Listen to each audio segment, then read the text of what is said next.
Good afternoon, everybody. Thank you for being here. It feels good to be amongst friends. It feels good to be amongst community.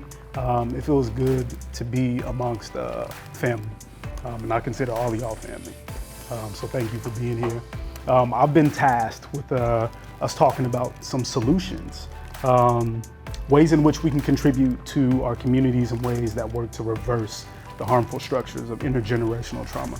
Y'all heard a lot from Wayne about his personal experience growing up. You guys heard a lot about the brother Brian back here. And it is Brian, right? I just want to make sure I got your name right. And I got some money for you. I want to invest in that business. That's one of the solutions I got for us, but we'll get to that later. You know, when I think about ways in which we can work to reverse the harmful structures that have contributed to intergenerational trauma in this particular space, the first thing that comes to mind for me is the fact that so many folks who are sitting in this room, many of y'all, if not all of y'all, are doing the work necessary to do that. You have done the work necessary to reverse some of those structures that contribute to intergenerational trauma by simply acknowledging that it exists, by simply trying to gain a deeper understanding of how it exists within your own life, within your own world, within your own family, and how some of those cycles have perpetuated themselves over time. I think about one of my dear friends who's in this room, and after I tell a little bit about his story, y'all will recognize who I'm talking about. But I think about one of my dear friends who, when I first got to prison at 18, with a 15-year sentence, me and this guy started off on rocky terms. First off, we were roommates. We were in a place that we didn't want to be.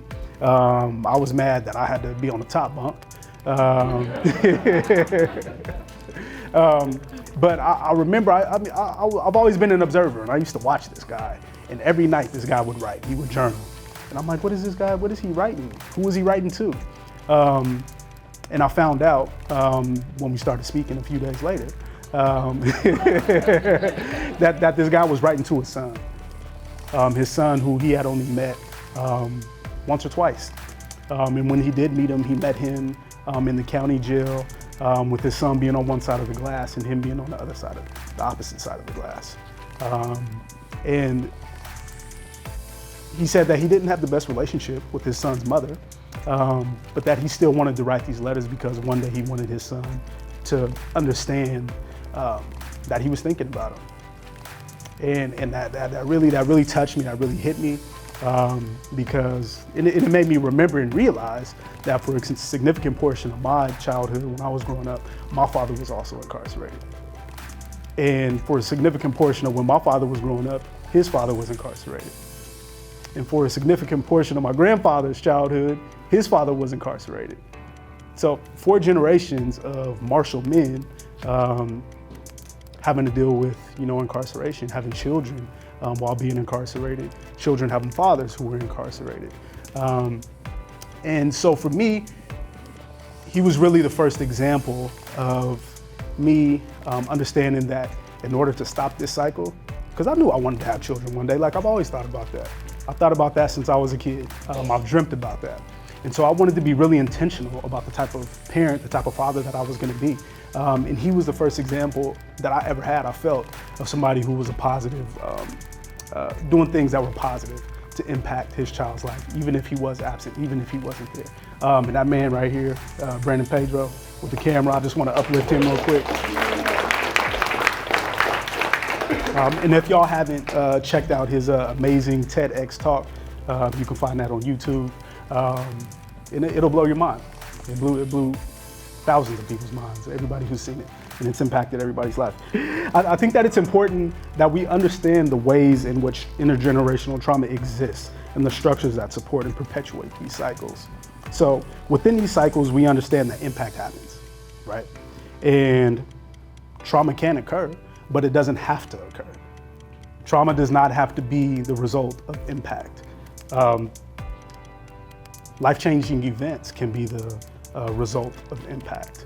And I think that when you understand that there is a different option as a result of impact happening, that you can then begin to do something different. you can then begin to work to impact that cycle in a way that doesn't continue it. You can interrupt. And so when I think about solutions, the ways that we can contribute to reversing harmful structures of intergenerational trauma, I would say that interruption has to be the first step. The next step, I would say, is impact. And how can we impact? I say that we support and pour into those that are on the front lines, right?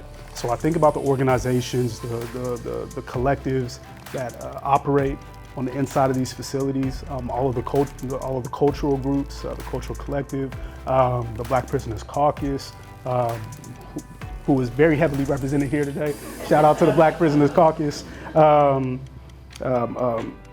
Also think about the work that Collective Justice is doing on the inside. All of the folks that are operating on the inside that are taking direction from those that are most directly impacted, we have to really pour into these groups. We have to pour into these individuals because they have the best access, the greatest access to really impacting the lives of those who have the ability to continue to be most impactful. And so I think about the work that the Black Prisoners Caucus have done. And I use the Black Prisoners Caucus and I uplift the Black Prisoners Caucus because this was a collective that poured into me and my development. And if it wasn't for the Black Prisoners Caucus, I wouldn't be up here today. And so I have to uplift that organization. And there's many people within this group who poured into me, who saw something in me when I didn't see it within myself. And I think that as long as we can have more of that, as long as we can continue investing in those that are doing that work, then we will have impact. We will have lasting change that starts on the inside and that will continue when folks get out.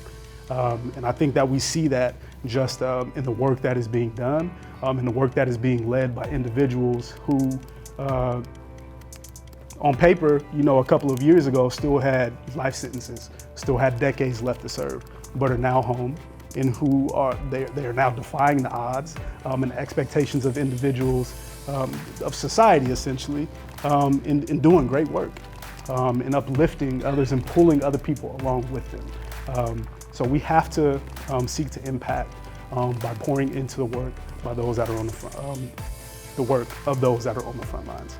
But also we have organizations that are out here in the community that are very heavily impacted, influenced, and in many ways led by some individuals who are very much so connected to these organizations and collectives that are on the inside doing the work.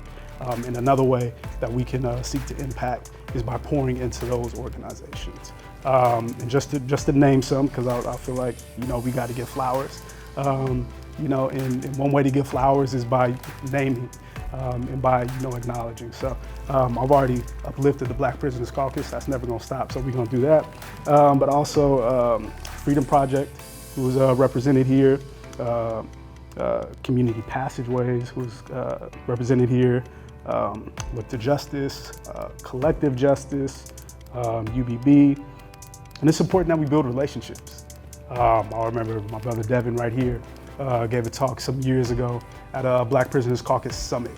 And the topic of that speech was unity in the community. And that's something that I thought was a given, that I always assumed was there. But through his talk, he highlighted the fact that it's not necessarily there.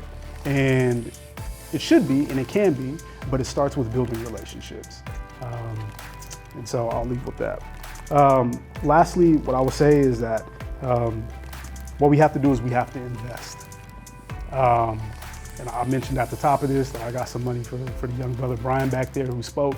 I think that we got to start by investing in ourselves. We have to invest in those that are directly impacted, who have creative ideas, who have solutions to some of these things that impact us in very real, tangible ways. So I would encourage every single one of y'all to connect with him and talk to him and learn a little bit more about his company that he's looking to launch. He said 2013, but I think he meant 2023. He meant 2023. Okay. And pour into that. Pour into that, because we have to invest in each other. We have to invest in ourselves. We have to invest in our youth, who are our future. So I just want to say that. But we also have to invest in sentence reform, right? Like there's a lot of ways in which every single one of us who were inside, who were sitting in this room, who were impacted. For those of us who are family members, loved ones, community members, or know somebody, whether it be second degree, third degree of separation, whatever it is, folks who have been impacted by incarceration, like it's important that we lend our voices, that we lend our energy, that we lend our time. If you can, not necessary, but if you can, lend your finances to it, to the ability to which you are able, and capable of giving. It's necessary. Like, we need it. We need every single one of us. And we're trying to pull home. We're trying to pull more people home. And so we have to do that. And Look to Justice is pushing that. Look to Justice is on the front lines. I appreciate Chelsea. I appreciate all the different members of the board here who are doing the work.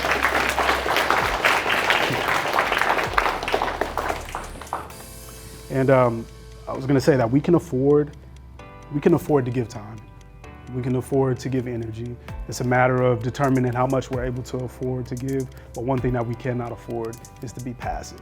And so I appreciate y'all. Thank you for being here. And y'all have a good day.